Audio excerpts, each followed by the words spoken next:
વડાપ્રધાન નરેન્દ્ર મોદીએ કેન્દ્રમાં 12 વર્ષ પૂરા કર્યા અને એમની સરકાર, એમની પાર્ટી અને એમના અંધભક્તો એમના 12 વર્ષના શાસનથી અભિભૂત થઈ ગયા છે.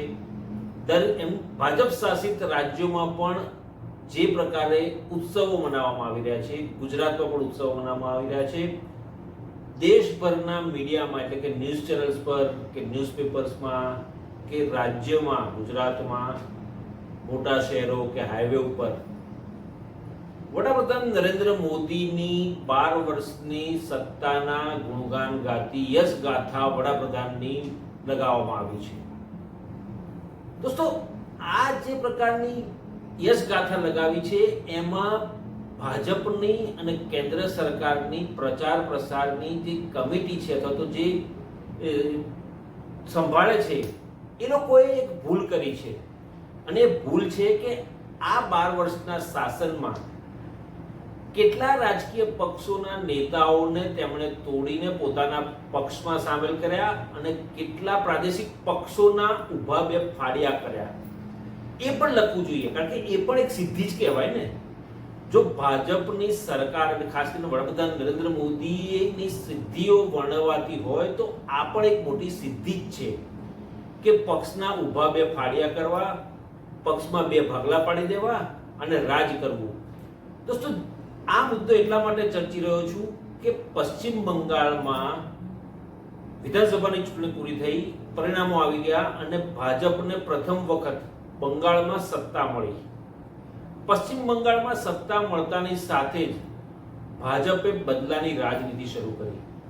અને બદલાની રાજનીતિ એટલે જે કેન્દ્રમાં કરે છે અને વિપક્ષો ઉપર જે પ્રકારે દબાઈ લાવે છે એજન્સીઓ દ્વારા, ઈડી હોય કે સીબીઆઈ હોય, એના દ્વારા જે પ્રકારની દબાઈ લાવે છે, એવી રીતે ટીએમસીના ટોચના નેતાઓ અને કાર્યકરો ઉપર ઈડી અને સીબીઆઈની દબાઈ શરૂ કરી દીધી. જ્યારે સત્તા પર આવવાના હતા ત્યારે ભાજપ કહેતું હતું કે અમે બદલાની રાજનીતિ નથી કરતા, અમે બદલાની રાજનીતિ નથી કરતા. અને આ શબ્દો હતા ભાજપના પશ્ચિમ બંગાળના પહેલા મુખ્યમંત્રી શુવેન્દુ અધિકારીના.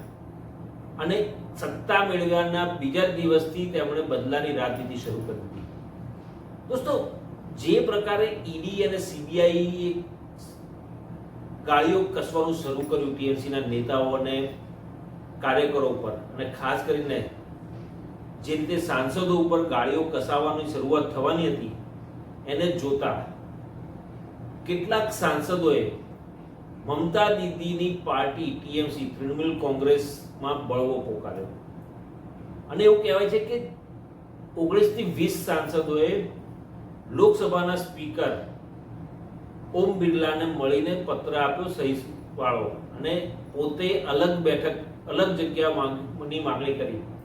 અને આટલું ઓછું હોય એમ ત્રિપુરામાં રજીસ્ટર થયેલી પાર્ટીમાં એ મર્જ થઈ ગયા છે એવું સાબિત કર્યું.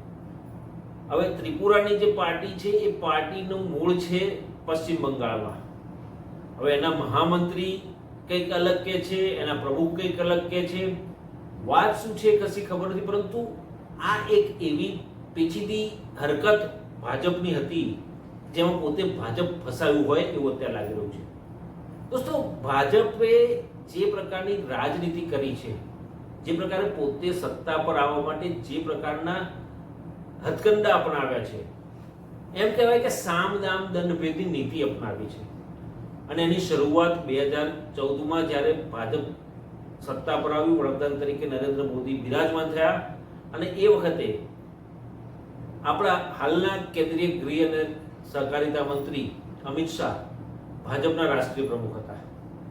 અને એમણે અને મોદી એટલે કે મોદી અને શાહની જુગલ જોડીએ જે પ્રકારે સીબીઆઈ, ઇન્કમ ટેક્સ કે પછી ઈડી એનો દુરુપયોગ શરૂ કર્યો, અને જે પ્રકારે વિપક્ષના નેતાઓની પર જૂના કેસો, જૂની ફાઇલો ખોલીને ગાળીઓ કસવાનું શરૂઆત કરી, ત્યારથી જ દેખાતું હતું કે ભાજપ બદલાની રાજનીતિ કરવા માટે સત્તા પર આવ્યું છે. કારણ કે ભૂતકાળમાં જે રીતે ખોટા એન્કાઉન્ટર કેસ હોય કે કોઈ પણ ખોટી વસ્તુ હોય ગુજરાતમાં થઈ હતી, એમાં જે પ્રકારે અમિત શાહ ઉપર ગાળીઓ કસાયો હતો અને એમાં કેન્દ્રમાં યુપીએની સરકાર, ખાસ કરીને કોંગ્રેસના નેતૃત્વવાળી સરકાર હતી, એટલે કોંગ્રેસ ઉપર દ્વેષ રાખીને, કોંગ્રેસ ઉપર દાજ રાખીને કોંગ્રેસના નેતાઓને ફસાવી દે એવી બધી ફાઇલો ખોલીને એમની સામે એક્શન લેવડાવવાનું શરૂ કર્યું.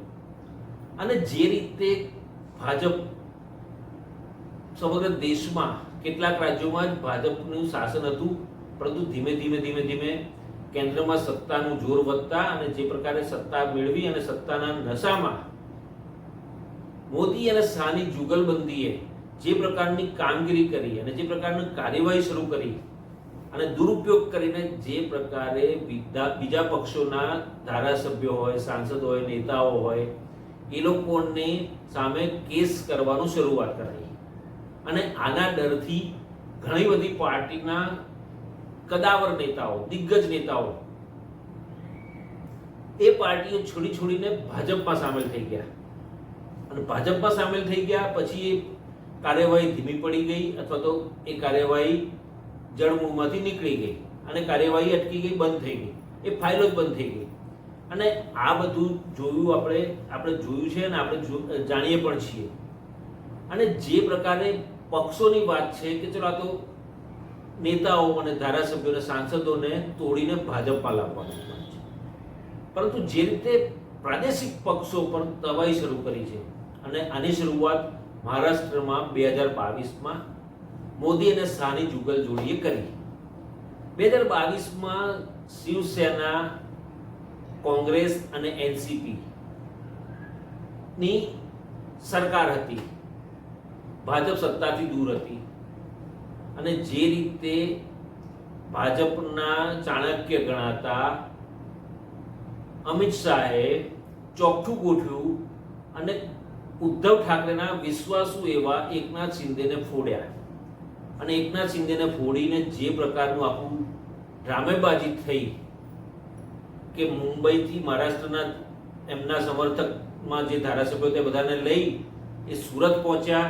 સુરત આવ્યા, સુરતથી આસામ સ્પેશિયલ ફ્લાઇટ ગઈ અને સ્પેશિયલ પ્લેનમાં, ચાર્ટર પ્લેનમાં એ તમામ ધારાસભ્યોને સુરક્ષિત રીતે આસામ લઈ જવામાં આવ્યા. આસામથી ગોવા લાવવામાં આવ્યા અને ગોવાથી પછી મુંબઈ પાછા લાવવામાં આવ્યા. વિધાનસભામાં અને રાજ્યપાલની સમક્ષ ઓળખ પરેડ કરાઈ. અને જે પ્રકારે શિવસેના, બાળ ઠાકરે સ્થાપેલી શિવસેનામાં બે ભાગ કરી દીધા.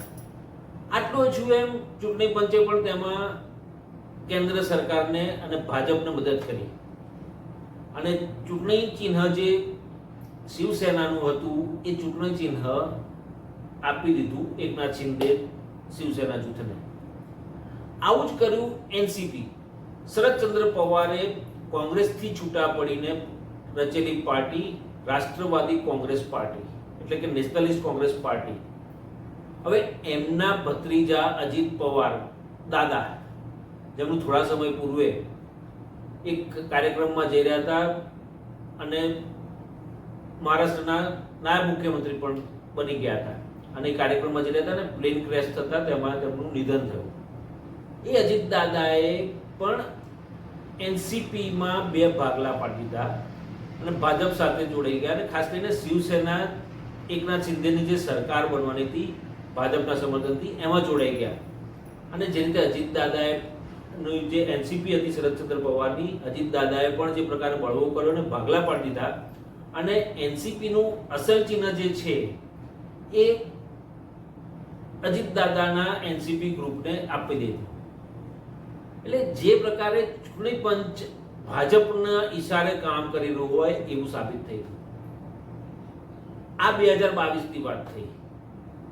2024માં પણ જે રીતે આખું લોકસભાની ચૂંટણી વખતે પણ જે માહોલ ઉભો કરવામાં આવ્યો હતો અને જે પ્રકારે એન પ્રકારે સામદામ દંડભેદની નીતિ સાથે ભાજપ અબકી બાર 400 કે પારના નારા સાથે આગળ વધવા માંગતી હતી અને જે રીતે વિપક્ષો પર દબાઈ લાવવા માંગતી હતી, પરંતુ ઇન્ડિયા ગઠબંધન જે છે, કોંગ્રેસ સહિત અન્ય વિપક્ષો જે છે એ તમામ એકજૂથ રહ્યા અને ખાસ કરીને કોંગ્રેસ એવા ઉમેદવારોને ટિકિટ આપી કે તેઓની સંખ્યાબળ લોકસભામાં 99 થઈ.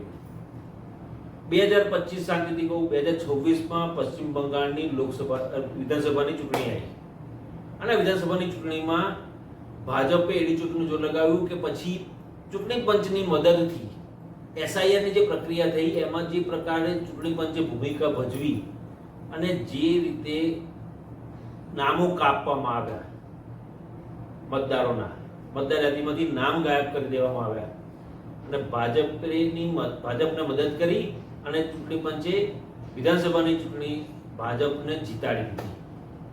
ભાજપ સત્તા પર આવ્યું.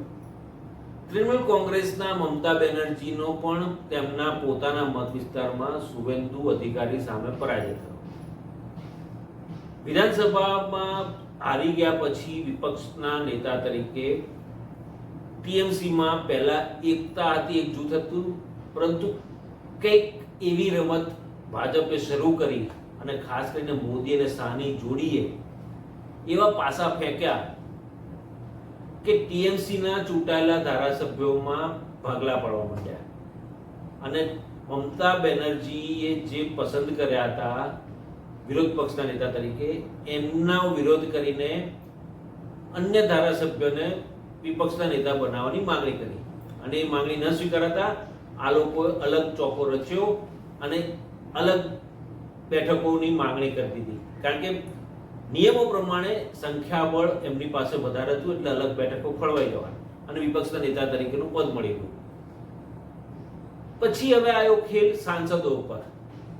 પશ્ચિમ બંગાળના ટીએમસીના સાંસદોને પણ તોડવાનો કારસો આ જુગલ જોડીએ કરી દીધો અને લગભગ 19 થી 20 સાંસદોએ પત્ર લખીને, એક પત્રમાં 19 થી 20 સાંસદોની સહી સાથેનો પત્ર ઓમ બિરલાને પહોંચતો થયો.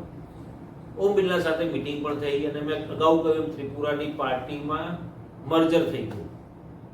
હવે સવાલ એ થાય છે કે જે રીતે પ્રાદેશિક પક્ષોને તોડવાની કારસો રચી રહ્યું છે ભાજપ અને ખાસ કરીને મોદી અને શાહની જુગલ જોડી, હવે જે તૃણમૂલ કોંગ્રેસનો મામલો હજી થાળે પડ્યો નથી, ત્યાં ફરી એક વખત મહારાષ્ટ્રમાં શિવસેના ઉદ્ધવ ઠાકરે ગ્રુપ છે, જે બાળાસાહેબ ઠાકરેના પુત્ર ઉદ્ધવ ઠાકરેનું જે જૂથ છે એમાં પણ ભાગલા પડાવવાની શરૂઆત કરી દીધી અને એમાં પડદા પાછળ ભાજપ છે અને એકનાથ શિંદે કઠપુતલીની જેમ કામ કરે છે.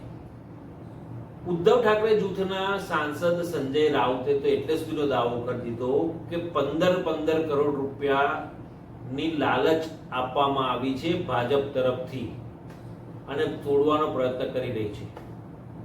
અને આ પ્રકારના દાવાથી મહારાષ્ટ્રના રાજકારણમાં હડકંપ મચી ગયો. હજી મહારાષ્ટ્રનું કોકડું પૂછવાયેલું છે કે શિવસેના ઉદ્ધવ ઠાકરે જૂથમાં ભાગલા પડશે કે નહીં પડે, ધારાસભ્યો જશે કે નહીં જાય, સાંસદો જશે કે નહીં જાય. ત્યાં નવી વાત આવી છે કે ઉત્તર પ્રદેશમાં આવતા વર્ષે વિધાનસભાની ચૂંટણી આવવાની છે. એ પહેલા સમાજવાદી પાર્ટી, જે પ્રાદેશિક પક્ષ છે મોટામાં મોટો ઉત્તર પ્રદેશનો, અખિલેશ યાદવ એના અત્યારે પ્રમુખ છે.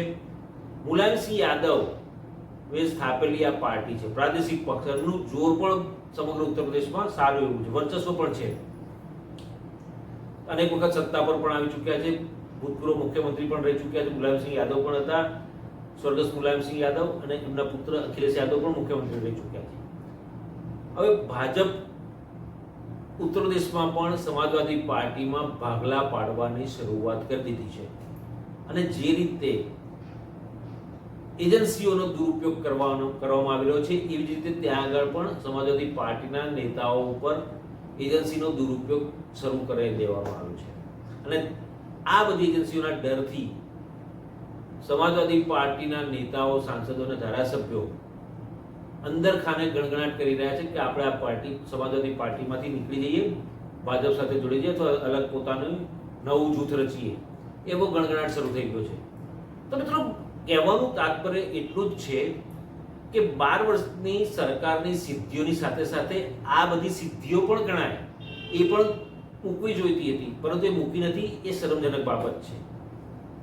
દોસ્તો, જે રીતે પ્રાદેશિક પક્ષો, જે લોકશાહીનો એક મહત્વનું અંગ કહેવાય છે. કારણ કે પ્રાદેશિક પક્ષો જે તે રાજ્યમાં મજબૂતાઈથી પોતાનો અથવા તો પ્રજાનો અવાજ રજૂ કરે છે અને સત્તાધારી પાર્ટી અથવા સરકારની સામે અવાજ ઉઠાવે છે. હવે જો પ્રાદેશિક પક્ષો જ નહીં રહે તો લોકશાહી શું રહેશે? એક હતું શાસન થઈ જશે. ટૂંકમાં એ જ કહેવાય કે જે રીતે 2024ની લોકસભા ચૂંટણી વખતે વિપક્ષો અને ખાસ કરીને ઇન્ડિયા બ્લોક જે છે એ લોકો અને રાહુલ ગાંધી સંવિધાન ખતરામાં છે અને લોકશાહી ખતરામાં છે એ વાત કરી રહ્યા છે, એ હવે સાચી સાબિત થઈ રહી છે. કારણ કે ભાજપ કોઈ પણ પ્રકારે રાજ્યસભા અને લોકસભામાં પોતાનો દબદબો વધે, પોતાની સંખ્યાબળ વધે તો પોતે ધારેલા બિલો, પોતે નક્કી કરેલા પ્રમાણે સીમાંકન કરાવીને બિલો પાસ કરી અને ચૂંટણી યોજે અને એ પ્રમાણે વન નેશન વન ઇલેક્શન થાય અને જે પ્રકારે સમગ્ર દેશમાં વિપક્ષો ક્યાંય જ ન રહે, પ્રાદેશિક પક્ષોનું પણ વર્ચસ્વ ન રહે, પ્રાદેશિક પક્ષો પણ જળમૂળમાંથી સાફ થઈ જાય અને તેના કારણે જે પ્રકારે એકહથ્થું શાસન થઈ જાય અને વર્ષો સુધી રાજ કરી શકે એ દિશામાં ભાજપ આગળ વધી રહ્યું એવું લાગી રહ્યું છે. અને દોસ્તો, આ જે પદ્ધતિ છે ને એ ચીનના રાષ્ટ્રપતિની પણ આ જ પદ્ધતિ છે કે વર્ષો સુધી તેમને કોઈ હટાવી ન શકે એ રીતનું ત્યાં આગળ આખું ગોઠવણ થયેલી છે. એવી જ ગોઠવણ અહીંયા વડાપ્રધાન નરેન્દ્ર મોદી અને ગૃહમંત્રી અમિત શાહની જે જુગલજોડી છે એ પ્રકારની ગોઠવણી કરી રહ્યા હોય એવું લાગી રહ્યું છે. ટૂંકમાં એક હતું શાસન એટલે હિટલરશાહી, તાનાશાહીનો જમાનો આવી રહ્યો છે અને જો પ્રાદેશિક પક્ષો આ રીતે તોડી કાઢવામાં આવશે તો આવનારા સમયમાં આપણા દેશની લોકશાહી ખરેખર ખતરામાં છે. દોસ્તો, આ વિડીયો આપને કેવો લાગ્યો જરૂરથી લાઈક કરશો, શેર કરશો, કમેન્ટ કરશો અને સબસ્ક્રાઇબ કરવાનું ના ભૂલતા.